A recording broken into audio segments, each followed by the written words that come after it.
원래 매일 성경 본문으로 따르면 오늘 본문은 이번 주 것인데요. 오늘 산상변모 주일이라서 한 주 앞당겨서 누가복음 9장의 말씀을 살펴보겠습니다. 잘 아는 말씀이죠. 오늘 이야기, 예수님께서 제자들을 이끌고 산에 올라가서 얼굴이 변화되고 변모되었다는 말씀입니다. 그래서 이 산을 흔히 뭐라고 부르죠? 변화산이라고 부릅니다. 하지만 변화산은 진짜 산의 이름이 아니죠. 그냥 그렇게 부를 뿐입니다. 진짜 이 산의 이름은 무엇이었을까요? 여러 견해가 있습니다. 전통적으로는 갈릴리에 있는 다볼산이라고 했었는데요. 사실은 갈멜산이었다라고 하는 견해가 더 설득력이 있습니다. 왜냐하면 마태복음, 마가복음, 누가복음 다 이 본문 앞에 가이사랴 빌립보에서 제자들에게 예수님이 너희는 나를 누구라 하느냐 묻는 장면이 나오는데, 빌립보 가이사랴 빌립보가 어디 근처에 있느냐면 갈멜산 근처에 있거든요. 그러니 갈멜산이었을 것이다 라고도 말합니다. 하지만 정확하게는 알 수 없죠. 그리고 그게 그리 중요하지 않았을 것입니다. 중요했다면 여기 밝혔겠지요. 중요한 것은 예수님이 제자들을 이끌고, 이 세 명의 제자들을 이끌고 산에 올라가셨다는 것이고요. 마태, 마가복음은 그것을 높은 산이라고 표현하고 있습니다. 그런데 누가복음에는 마태복음과 마가복음이 똑같이 이 사건을 기록하면서 전하지 않는 한 가지를 누가복음에서 말하고 있습니다. 그것이 뭐냐면 산에 올라가신 목적입니다. 오늘 본문에 뭐라고 말하고 있습니까? 28절에 기도하시러 올라갔다라고 말하고 있죠. 29절에도 예수님이 언제 변모되었는가라고 하는 부분에 29절은 기도하실 때에 변화됐다라고 말하고 있습니다. 누가복음은 나중에 살펴보겠지만 기도가 굉장히 중요한 복음서입니다. 여러 차례 기도 이야기가 나옵니다. 그런데 이런 생각을 할 수 있죠. 아니, 기도하러 뭐 굳이 산까지 올라가야 돼? 높은 산에 굳이 올라가야, 거기 가야 하나님이 계신 것도 아닌데 기도야 뭐 어디서든 하면 되는 거지 굳이 높은 산에 기도하러 올라가실 필요가 있나? 라고 말할 수 있습니다. 맞는 말 같습니다. 하지만 이렇게 말씀하시는 분들은 아마도 산을 안 좋아하시거나 아니면 산의 정상에 서본 경험이 별로 없으신 분들일 가능성이 높습니다. 왜냐하면 여러분, 산에 올라 보셨어요? 정상에 탁 서면, 설악산 올라가 보시면 대청봉에서 탁 보면요, 희한하죠? 산에 올라갔는데 밑에서는 경험하지 못했던 감정이 이 안에서 솟아나요. 복잡했던 생각이 단순해지고 명료해지는 것도 경험합니다. 제가 뭘 이렇게 아둥바둥 살았나? 라는 마음이 희한하게 산에 올라가면 누구나 듭니다. 누군가를 미워했던 감정, 분노의 감정도 산을 올라가서 정상에 서는 순간에 사라지는 걸 경험하기도 합니다.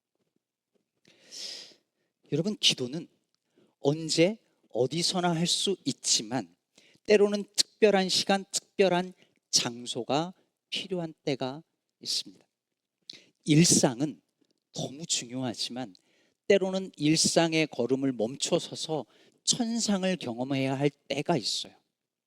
평소에는 평지를 걸어가지만 때로는 저 높은 곳을 향하여 올라가 하나님을 경험해야 할 때가, 특별한 때가 있는 법입니다. 신화학자인 조셉 캠벨이라는 사람이 이런 말을 했습니다. 아마 자막에는 없는데요, 잘 들어보세요.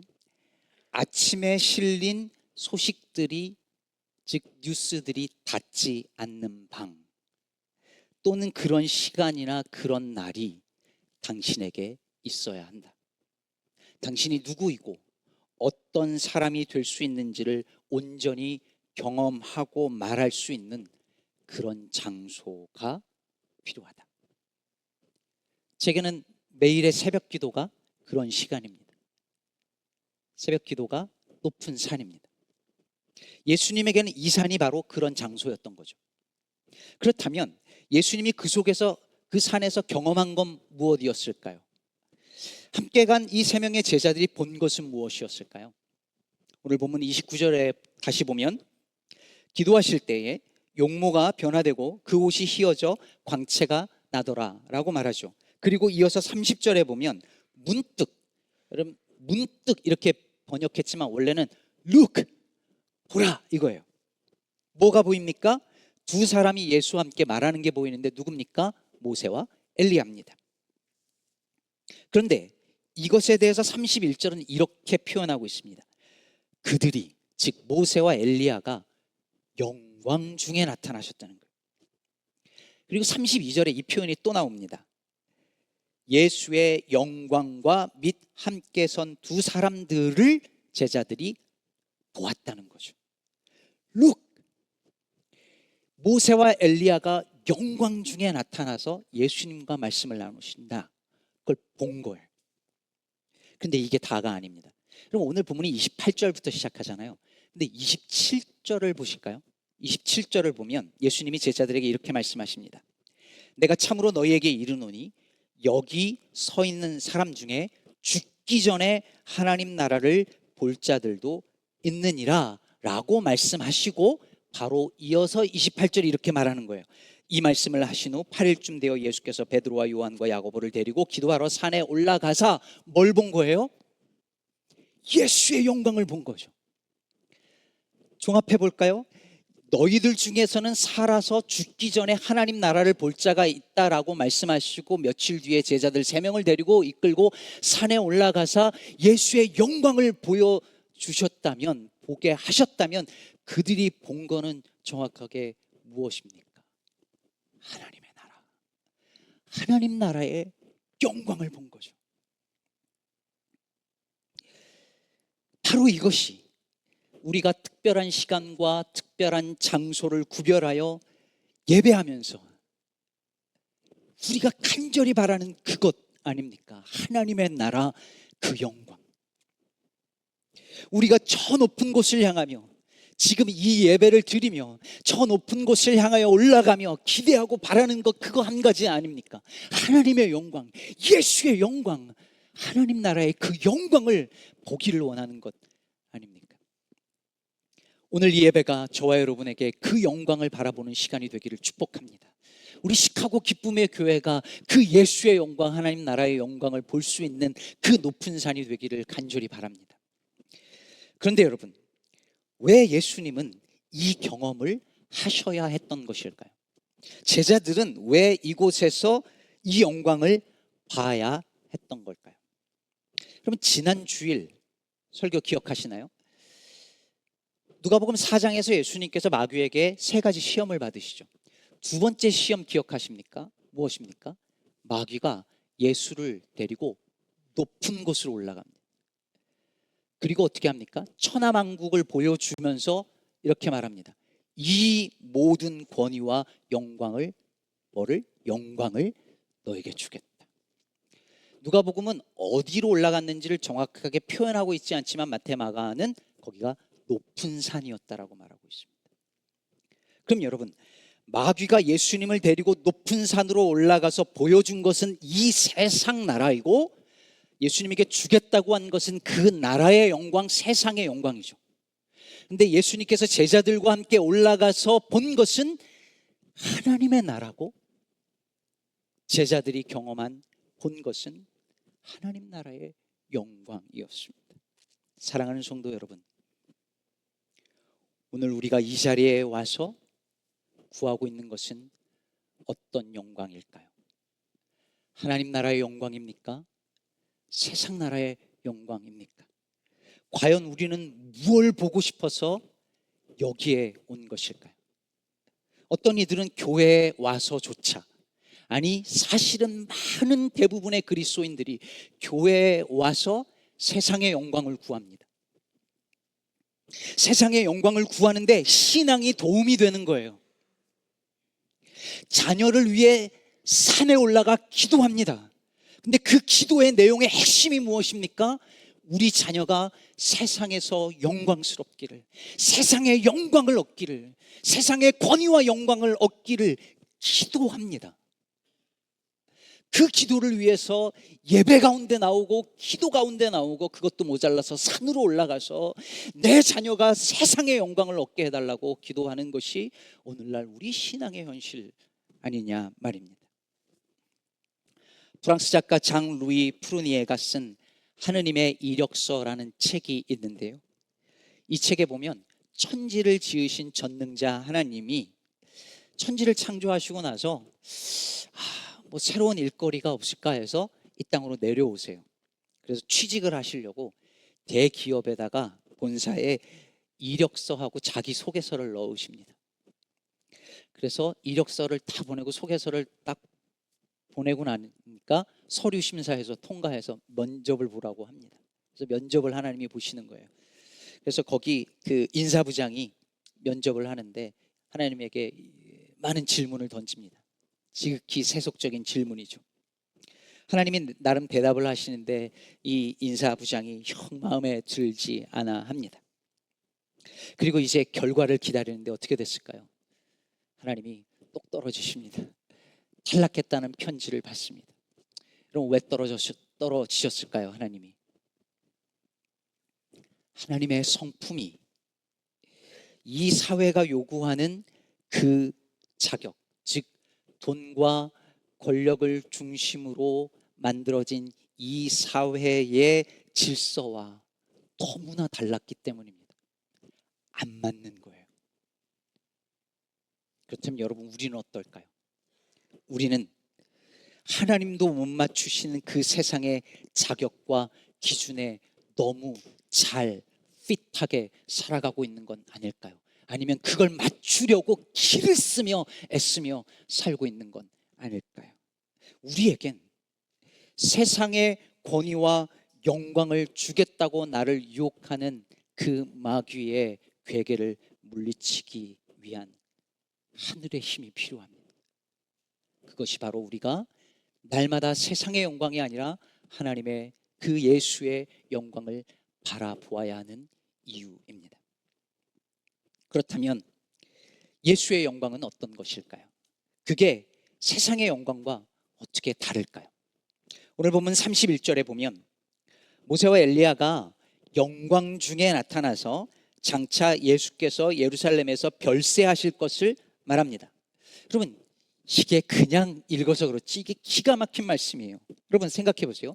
예수님이 높은 산에 올라가서 용모가 변화되고 옷이 휘어지고 광채가 나면서 그 영광을, 하늘의 영광을 경험하는데, 그렇다면 그 다음에 이어질 말씀이 주님 왕위에 오르소서, 이렇게 가야 자연스러운 전개인데 예수님 곧 죽습니다.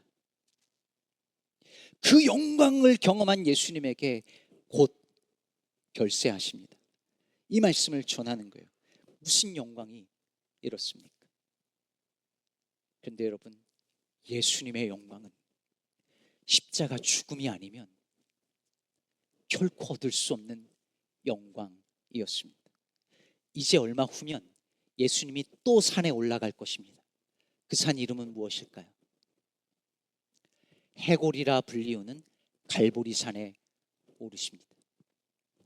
이쪽 변화산에서 예수님의 옷은 희게 빛나지만 저쪽 갈보리산에서 예수님의 옷은 피가 묻고 찢겨지고 군병들에게 제비 뽑힘을 당하며 조롱당할 것입니다.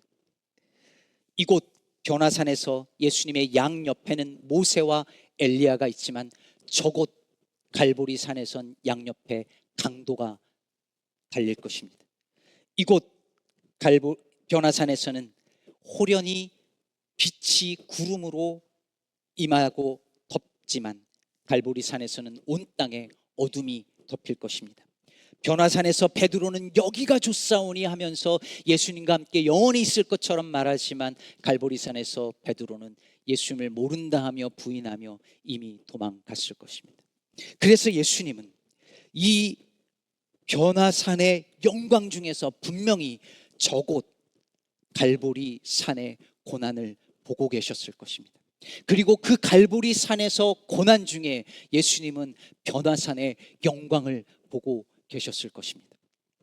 변화산의 영광 없이 갈보리산의 고난을 겪어낼 수가 없고 갈보리산의 고난 없는 변화산의 영광은 있을 수 없기 때문입니다. 우리가 잘 아는 손양원 목사님께서 1948년에 여수에서 부흥 집회를 하실 때에 설교를 하셨는데 설교 제목이 나는 셋째였습니다. 나는 셋째. 가족 중에 형제가 위에 둘이 더 있었다는 말이 아니라 첫째는 하나님을 위해 살고 둘째는 이웃을 위해 살고 나는 셋째라는 거예요.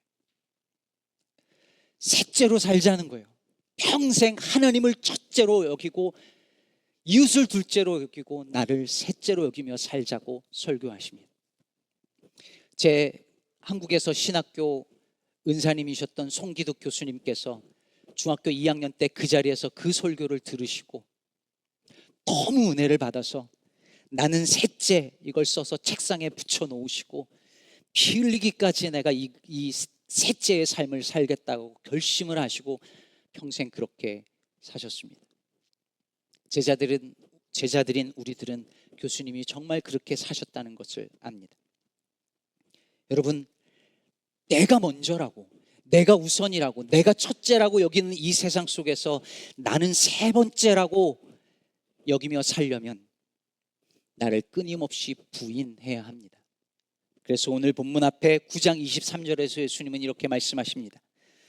또 우리에게 이르시되 아무든지 나를 따라오려거든 자기를 부인하고 날마다 제 십자가를 지고 나를 따를 것이니라. 그리고 이어서 24절에 누구든지 제 목숨을 구원하고자 하면 잃을 것이요 누구든지 나를 위하여 제 목숨을 잃으면 구원하리라. 나는 세 번째입니다 라고 말하고 나를 부인하면 나를 잃어버리는 것 같은데 그게 얻는 거라는 거예요. 내가 먼저입니다 라고 나를 내세우면 내가 나를 지키는 것 같은데 그게 나를 잃어버린다는 말입니다. 그래서 25절에 예수님께서 이어서 이렇게 말씀하십니다. 사람이 만일 온 천하를 얻고도 자기를 잃든지 빼앗기든지 하면 무엇이 유익하리요? 여러분, 온 천하를 얻는 것 떠오르는 것 있지 않습니까? 마귀가 온 천하를 주겠다고 했습니다. 온 천하의 영광을 주겠다고 했어요. 그 유혹에 넘어가서 그에게 절하고 온 천하를 얻으면 어떤 일이 일어납니까? 나를 잃는 것입니다. 세상의 많은 사람들이 세상의 영광을 구하고 사느라 나를 잃어버리고 삽니다. 여러분들 지난 한 주간에 세상의 기준과 세상의 영광을 충족시키기 위하여 살다가 나를 잃어버린 채 살지 않았습니까? 예수님은 마귀의 유혹에 넘어가지 않으심으로 말미암아 자기를 지켜내셨습니다. 십자가의 죽음이 나를 잃는 것이 아니라 얻는 것이요 그 길이 구원의 길이요 그게 영광의 길임을 보여주신 것입니다. 오늘은 3.1절 기념주일이기도 합니다. 우리 조선이 독립한 나라임과 조선 사람이 자주적인 민족임을 온 세상에 알리면서 만세를 외쳤던 영광스러운 날입니다. 그날이 영광스러울 수 있었던 것은 자신의 생명을 아끼지 아니하고 기꺼이 내어주면서 부르짖었던 믿음의 선조들이 있었기 때문이었습니다. 그런데 여러분 아시지 않습니까? 민족의 지도자들 중 다수가 기독교인들이었고 죽음을 무릅쓰고 그 앞에서 만세를 외쳤던 많은 이들이 기독교인들이었습니다. 그들은 죽으면 죽으리라의 신앙이 있었고 예수를 따르려면 자기를 부인하고 자기 십자가를 지고 그 죽음의 길 십자가의 길을 가야 한다는 것을 믿었고 그렇게 살았습니다. 독립선언문에 힘의 시대는 가고 도의의 시대가 도래해 온다라고 외칠 수 있었던 것은 새하늘과 새 땅이 오고 있다는 것을 믿었던 그들의 믿음 때문이었습니다. 그 시절은 그들의 고백은 그들의 외침은 영광스러웠습니다. 그런데 오늘날 교회는 어떤가요?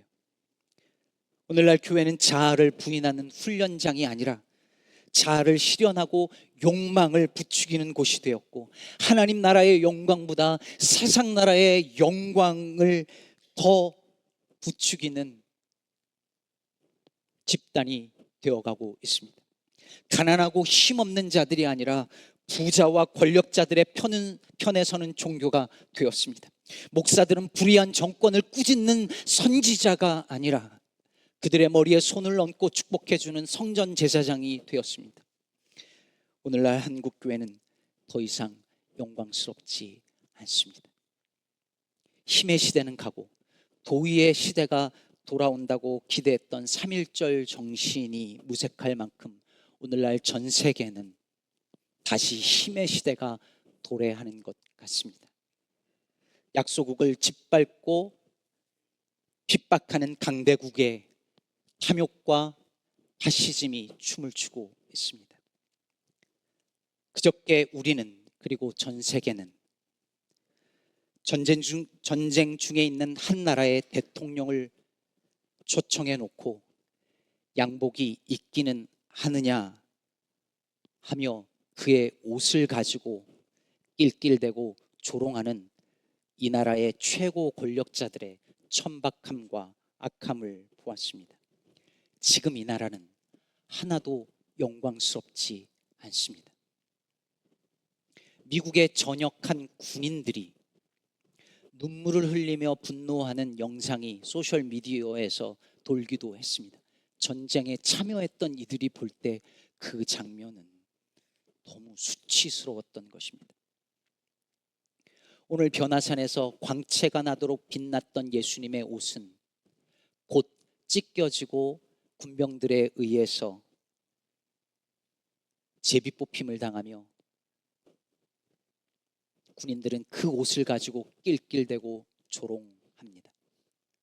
그런데 그 옷은 예수님이 누구신지를 보여주는 증거였고, 예수님은 벗겨진 몸으로 십자가에서 가장 영광스러운 죽음을 맞이하십니다. 사랑하는 성도 여러분, 오늘 본문에 모세와 엘리야가 영광 중에서 예수님이 별세하실 것을 말했다고 오늘 본문 31절은 말합니다. 제가 이 성경을 우리말 개역 성경으로 읽다가 왜 하필이면 예루살렘에서 죽임당할 것을 말했다고 말하지 않고 별세할 것을 말했다라는 별세라는 단어를 왜 썼을까 궁금해서 원어를 찾아보니 이 단어가 엑소더스였습니다.